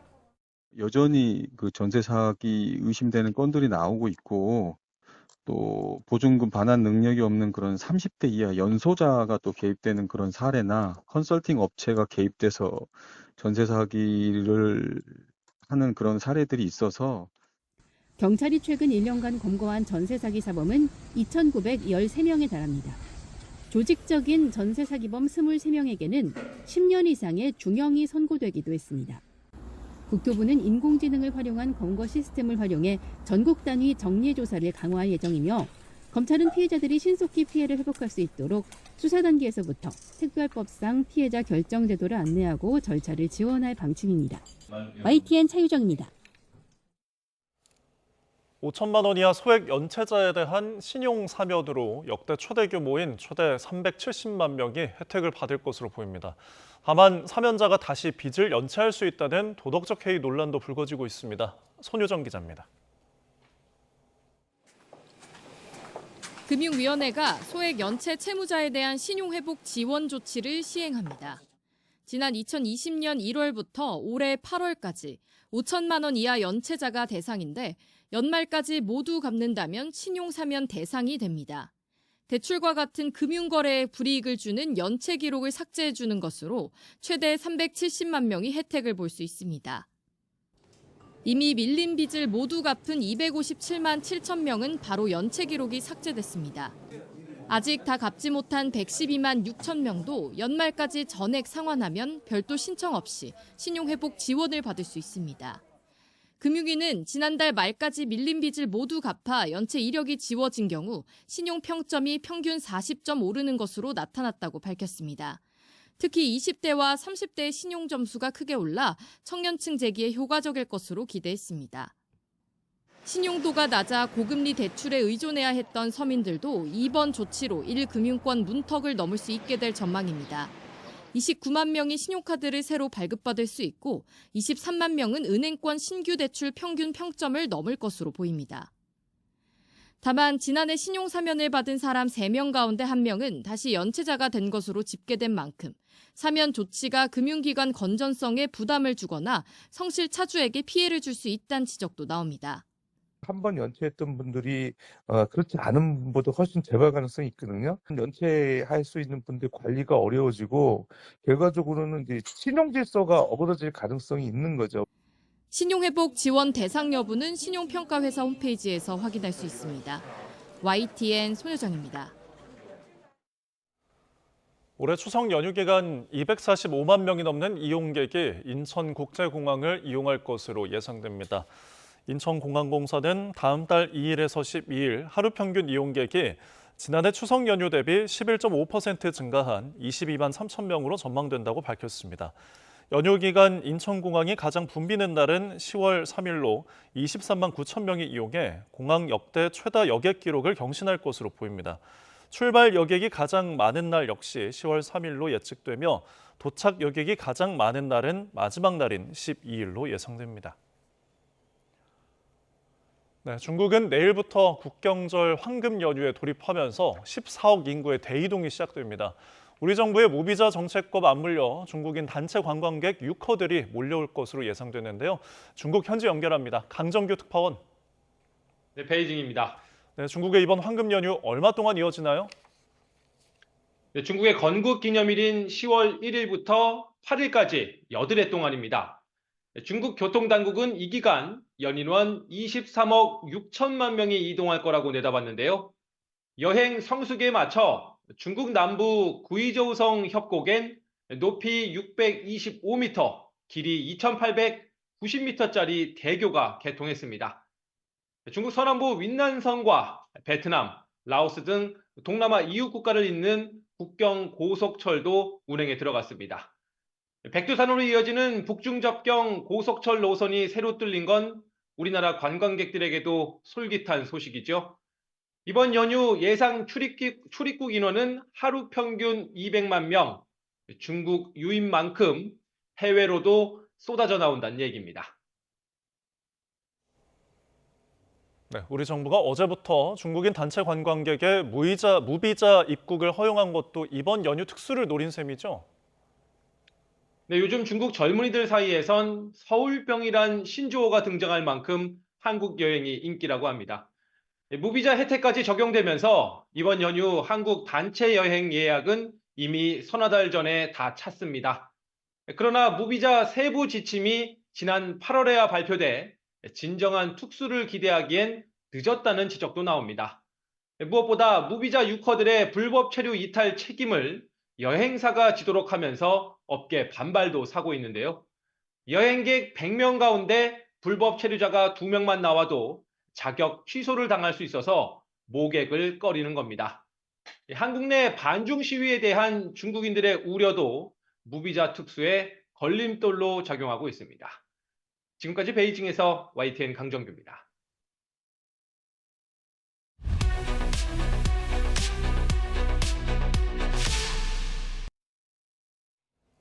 법원 감사위원회가 지귀현 부장판사 술 접대 의혹에 대해 조사 넉 달 만에 심의 결과를 발표했습니다. 현재까지 확인된 사실관계만으로는 징계 사유가 있다고 판단하기 어렵다고 밝혔습니다. 손정혜 변호사와 함께 이야기 나눠보겠습니다. 네, 어서 오십시오. 어서 오세요. 안녕하세요.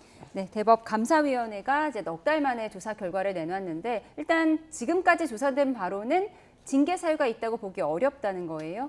네, 징계할 수 없다라는 결론을 도달한 것 같습니다. 일단 감사 수사가 동시에 진행되고 있었는데 감사 결과가 먼저 발표됐던 것이고요. 이 금품 향응 수수와 관련해서 또는 여러 가지 유흥에 대한 향응 수수에 대한 의혹을 가지고 비리 행위가 있었는지 징계 사유로 볼 만한 직무 관련성이 있는지를 검토했던 것으로 보이는데 네. 뚜렷한 징계 사유를 발견하기 어렵다라는 것이고요. 실제로 이 세 명의 만남의 어떤 성격도 업무 대가 관계라든가 이런 어떤 그 대가 관계성이 아니라 친분 관계에 의한 사적 모임으로 기결했던 것 같습니다. 네.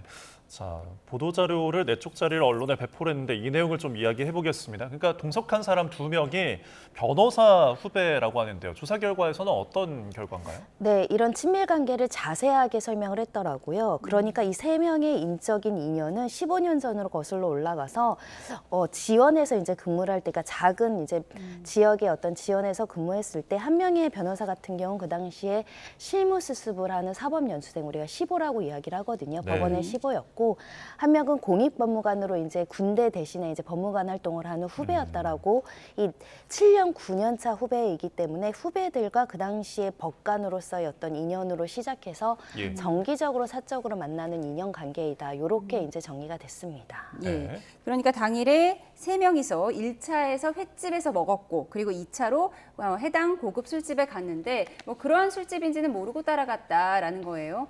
그러니까 만약에 업무 대가성이 있다라고 한다면 보통 변호사들이 판사한테 뭔가 접대를 하거나 잘 보이기 위해서 밥을 사거나 술을 살 수 있잖아요. 근데 1차 때를 보니까 1차 횟집에 그 횟집 가격이 한 15만 5천 원 정도 나왔는데 직위원 판사, 그러니까 본인이 7, 9년 차 선배니까 예. 보통 법조계에서는 선배가 후배한테 사주는 문화가 어느 정도 남아 있거든요. 예. 그래서 본인이 산 영수증을 제출했던 것 같습니다. 네. 그래서 대가 관계가 좀 부족하다고 본 것 같고 1차 당시에도 재판 준비 때문에 내가 가야 된다라고 이야기를 했었고 실제 1차 끝나고 가려고 했는데 A 변호사가 오랜만에 만났는데 좀 아쉽다라고 하면서 2차를 가자고 본인이 잘 알고 있는 자주 가는 술집으로 이제 이동을 했는데 이 술집이 정확하게 어떤 술집인지 몰랐다는 게 직위원 판사의 주장인 것 같고요. 예. 그래서 실제 들어갔을 때도 일반적인 어떤 유흥지점, 예를 들면 룸사롱 같이 생기지 않아서 예. 그런 성격의 술집인지 몰랐다 이런 취지로 이야기를 한 것 같고 보시는 바와 같이 만약에 그런 약간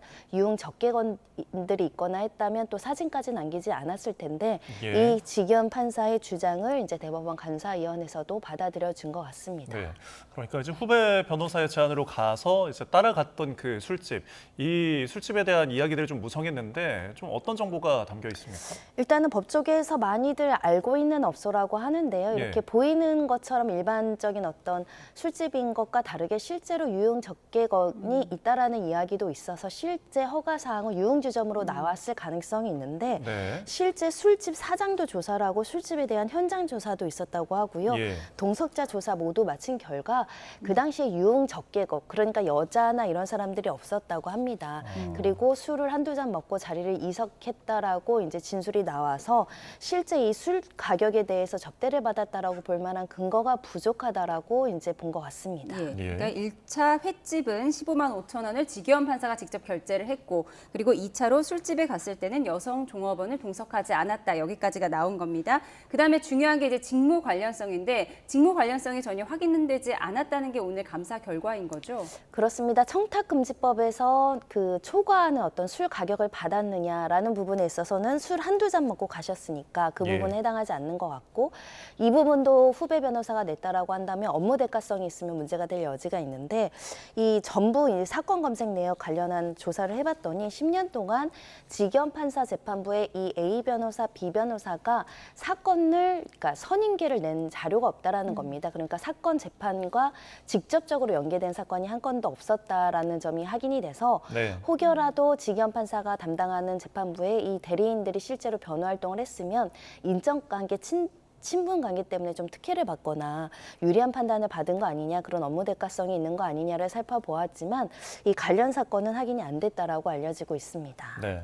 그러니까 이 관련자들의 이제 진술과 그것들을 종합해서 결론을 내린 건데 지금 저희가 보고 계시는 저 사진에 그러니까 동석자 2명을 포함해서 3명이 있잖아요. 그럼 사진을 찍은 인물은 누구인지도 나왔나요? 네, 그것도 보도자료를 통해서 웨이터가 찍어준 사진이다까지 확인이 됐습니다. 그러니까 술이 나오기 전에 오랜만에 만났으니까 아마 누군가는 사진 찍어달라고 부탁을 했을 거고 거기 있던 웨이터가 이렇게 사진을 찍어준 것까지 확인이 됐습니다. 예.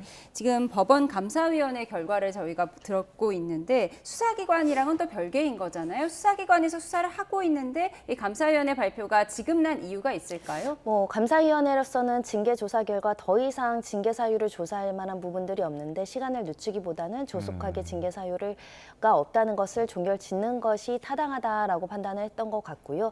또 징계 사건이 계류 중인데 계속적으로 직위원 판사가 업무를 담당하는 것도 조금 법원 입장에서는 부담되는 상황이기 때문에 네. 징계 사유가 없다는 것을 확인하고 형사 재판을 계속적으로 집중하게 하는 효과도 발휘하기 위해 위해서 조속하게 결정을 내린 것 같은데 문제는 법원 감사위는 그야말로 강제 수사 권한이 없는 당사자들이 진술과 기초적인 어떤 자료를 제출받아서 확인했을 것이기 때문에 실제 업무 대가성이나 대리인으로 선임된 사건은 없지만 뭐 다른 사건 관련해서 청탁이 있었는가 또는 다른 어떤 접대가 있었는지 여부는 수사기관이 또 최종적으로 확인을 해야 되는 부분인 만큼 감사위에서도 현재까지 확인된 사실만으로는 비행위가 없다라는 결론일 뿐 이 수사 결과는 또 다르게 나올 수도 있어서 수사 결과도 향후 지켜봐야 될 것 같습니다. 네, 이 수사는 공수처가 맡아서 현재 진행을 하고 있는데 지금 나온 진행 상황은 좀 어떻습니까? 일단 공수처에서는 본격적으로 어떤 수사, 어떤 증거를 확보했는지는 확인되지 않고 있습니다. 네. 사실은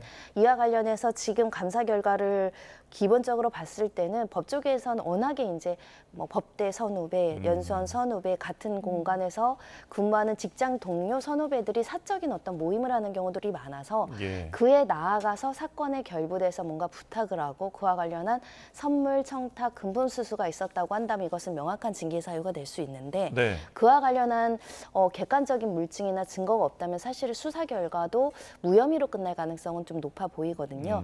하지만 또 공수처가 어떤 자료를 가지고 어떤 수사를 하는지는 좀 더 지켜봐야 될 것 같습니다. 예, 법원 감사위원회에서는 지금 징계 사유가 없다 이렇게 결론을 냈는데 이런 의혹도 제기됐다고 합니다. 접대 의혹이 제기된 후에 휴대전화를 교체했다 이런 얘기가 나오더라고요. 날짜가 시점이 공교롭고 우연의 일치치고는 조금 오해의 소지가 있는 시점은 맞는 것 같습니다. 구속 취소 청구가 되는 그 시점에 휴대전화를 바꿨는데 자세히 보니까 이 휴대전화는 6년간이나 사용했다라는 거예요. 전 한 2, 3년만 지나도 고장이 나서 교체를 하는데 그래서 6년 동안 사용하다 보니 고장이 나서 이 시점에 뭐 우연의 일치로 이렇게 교체를 했는지 다른 의도가 있는지는 알 수 없는데 이 당시에 이제 이 최신형으로 이제 S10을 S25로 바꿨다는 것이고요. 그리고 한 달 뒤에 구속 취소 결정이 나옵니다.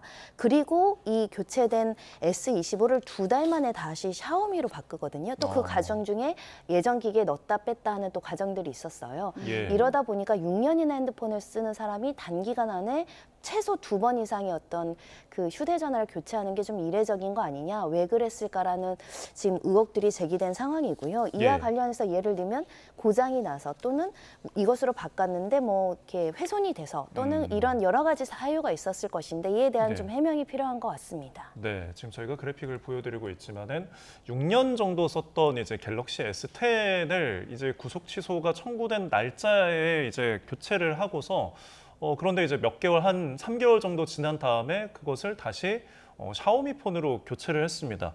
사실 이게 공교롭게도 아까 말씀하신 것처럼 어떤 중요한 이벤트가 있을 때마다여서 뭐 이 부분을 좀 어떻게 법조계에서는 좀 바라볼지 이것도 궁금한데요. 일반적으로는 수사가 개시됐을 때 휴대전화를 교체하는 것은 나에게 불리한 증거 자료를 인멸하거나 변경, 이걸 숨기기 위해서 교체한다라는 인식이 지배적이기 때문에 그렇게 볼 여지가 있지만 또 6년간 사용했다는 점이 좀 문제인 것 같습니다. 6년이면 그냥 자연스럽게 고장이 나서 교체했을 가능성도 열어둬야 되니까 이 부분도 결국은 공수처에서 왜 휴대전화 교체했는가, 교체했으면 옛날 폰이 있었을 텐데 그런 폰들에 대한 어떤 확인이 필요한가, 이런 부분들은 모두 다 공수처의 역할 같습니다. 지기현 판사에 대한 법원 감사위원회 감사 결과를 짚어봤습니다. 다른 내용을 좀 짚어볼 텐데 김건희 특검에 파견됐던 검사 40명 전원이 검찰로 돌아가겠다 이렇게 선언을 했다고 합니다. 이 부분이 검찰청 폐지에 대한 집단 반발이다 이렇게 볼 수 있는 거죠? 네, 명확하게 그런 의사표시를 그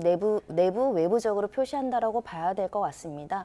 사실 검사들 입장에서 갑자기 친정이 사라지는 느낌이 들 것이고요. 또 검찰청법과 관련해서 검사의 본연의 어떤 명예도 훼손됐다라는 어떤 의사표시를 하고 싶어 할 만한 상황이기 때문에 이렇게 집단적인 의사표시를 제기했다 이렇게 볼 것 같고요. 법조계에서는 이렇게 검찰청법이 폐지되면서 검사 고위직이 집단 일가를 사퇴하는 방식으로 집단 행동을 하지 않을까라고 이제 예견되는 사람도 있었는데 그런 움직임은 보이지 않고 오히려 특검 검사들이 특검의 필요성은 누구도 부인할 수 없는데 특검은 지금 수사, 기소와 공소를 같이 하고 있잖아요. 왜 특검만 이렇게 하느냐, 왜 검찰청법을 폐지하면서 공소청, 중수청으로까지 쪼개느냐, 논리 모순 아니냐, 이런 것들에 대해서 한번 국민들에게 설득하고자 이런 의사표시를 한 게 아닐까 생각이 들고요. 일단 그럼에도 불구하고 이렇게 원대복귀를 하면 결국은 특검의 수사는 지장을 발생을 하는 거잖아요. 검사들의 어떤 이 보니까 검사들의 의견을 관철시키기 위해서 또 다른 특정 사건을 수사를 방해하거나 수사를 지연하는 것도 정의에 부합하지 않는다. 내부적인 또 많은 갈등이 존재하지 않을까 합니다. 네. 오늘 브리핑에서 이제 민중기 특검은 혼란스러운 심정 이해하지만 끝까지 수사를 마무리할 것이다라고 했는데 사실 김건희 특검이 가장 수사하는 혐의가 많잖아요. 이 파견 검사들 어떻게 될까요? 복귀하기 사실상 어렵습니다. 그럼 네. 특검법의 취지가 완전히 몰각되고 검사들이 이 드러난 여러 가지 수사를 진행을 안 하거나 지연시킴으로 인해서 실제로 실체 진실을 저해했다라는 오명을 남길 수밖에 없는 사건이 돼버리기 때문에 현실 가능해 보이진 않습니다. 예. 우리가 의사들이 집단 파업을 하고 집단 행동을 했을 때 이런 집단 행동 자체가 업무 방해다 이렇게 수사를 했던 게 검사거든요. 예. 근데 검사들이 수사를 해야 될 본연의 역할을 방기하고 특검에서 원대로 복귀해서 특검의 어떤 대안도 마련하지 않은 채 수사를 중단시킨다. 이것은 또 다른 점에서는 비판을 받을 수밖에 없기 때문에 이런 무리수를 쓸까 그거는 선택하기 어렵지 않을까 생각이 들고요. 다만 검사들이 얘기하고 싶은 것은 검사가 수십 년 동안 그래도 공직자로서 최선을 다해서 수사를 해왔는데 이렇게 갑자기 검사들의 의견을 어떻게 보면 무시당한 채 이렇게 일방적으로 검찰청을 폐지하는 것이 과연 국민들께 타당한가 묻고자 하는 그 의견을 우리가 들어서 사회적으로 논의하면 될 것 같습니다. 예. 그러니까 검찰청 폐지안을 담은 게 오늘 국무회의 의결까지 거쳤습니다. 지금 검찰 내부 분위기가 좋을 수는 없을 텐데 오늘 첫 집단 반발에 나온 셈이에요. 그러면 다른 특검들, 김건희 특검 외에 내란 특검이나 최혜병 특검에는 어떤 영향을 줄 거라고 보세요? 뭐 다른 특검도 부글부글 검사 조직 자체가 부글부글 하는 것은 당연한 수순이고요. 그냥 내 밥그릇 뺏어가는 사람에게 그런 상황에서 침묵하는 일은 거의 없습니다. 근데 생각보다 예상보다 반발 움직임은 크지 않죠. 왜냐하면 오랫동안 예견되었던 일이기도 하기 때문에 집단적인 행동의 수위는 생각보다 낮지만 지금 김건희 특검처럼 다른 특검도 이렇게 원대 복귀해달라고 할지 왜냐하면 검찰의 기본적인 어떤 검사 관련한 법령 규정에는 검사는 객관 의무, 공정 의무 그리고 공익의 대변자라고 되어 있거든요. 그 공익의 대변자들이 의사들처럼 집단 행동을 할 수 있는가 한 번도 우리가 겪어본 적이 없어요. 집단 행동이라는 게 보통 고위직들이 집단 성명을 발표하거나 고위직 일부가 사표를 내는 방식으로 이제 의사 표시를 했는데 일선 검사들 수십 명이 모두 이를 손에 놓겠다 이런 행동까지는 사실 상상이 잘 안 되긴 하지만 또 선택한다면 또 우리 국민들이 피해가 있겠죠. 근데 파견 검사가 이게 단체가 전부 돌아갈 수 있는지 이 부분은 좀 어떻게 볼 수 있을까요? 이렇게 복귀를 하려면 복귀 명령을 내려야 되잖아요. 원대 복귀 명령을 누가 내릴까요? 이 인사 권한이 누구한테 있을까요? 검찰청 고위와 법무부 장관 명령 없이는 원대 복귀가 가능한지 특검법에 따르면 이 특검이 지정이 됐잖아요. 그럼 이 지정을 철회할 수 있는 권한 있는 자가 누구인지 제가 볼 때는 실질적으로 이게 현실 가능하지 않아 보입니다. 이렇게 집단 항명에 대해서 항명이라고 지금 민주당에선 얘기를 하면서 징계를 해야 된다 이런 주장도 있더라고요. 그럼 이 정도의 집단 반발로 징계가 가능한 건가요? 실제로 이렇게 의사 표시에 넘어가서 근무 태만 보통 우리 이제 단체 행동에는 태업이라고 하잖아요. 저 일 안 합니다. 손 뗍니다. 이렇게 되잖아요. 그 정도 수준에 이르면 징계 사유입니다. 알겠습니다. 자, 검찰의 집단 행동까지 짚어봤습니다. 지금까지 손정혜 변호사였습니다. 고맙습니다. 고맙습니다.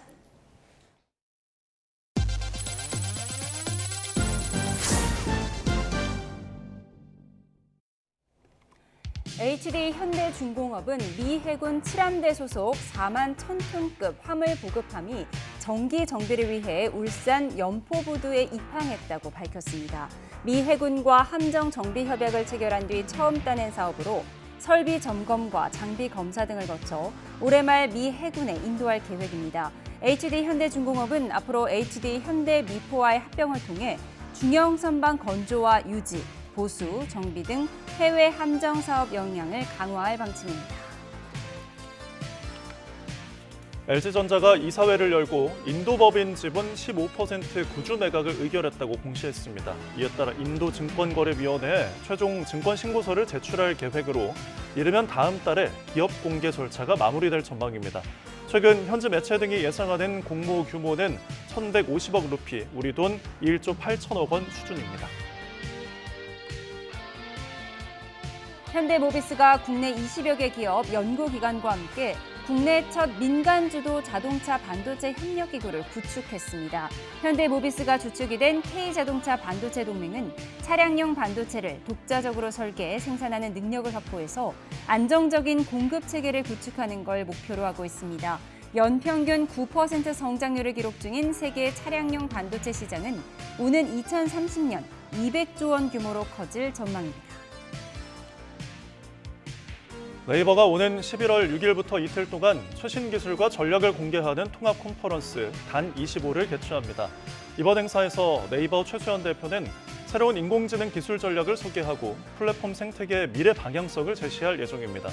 특히 네이버의 두나무 인수 선언 이후 열리는 행사인 만큼 앞으로 원화 스테이블 코인 사업을 비롯해 합병 이후 사업 구상과 구체적 청사진이 공개될지 주목됩니다. 9월의 마지막 날도 저물어가고 있습니다. 따뜻한 가을 햇볕에 오늘 서울 한낮 기온은 24도까지 올랐는데요. 일교차가 크게 벌어지고 있습니다. 저녁 외출하신다면 겉옷 챙겨주시면 좋겠고요.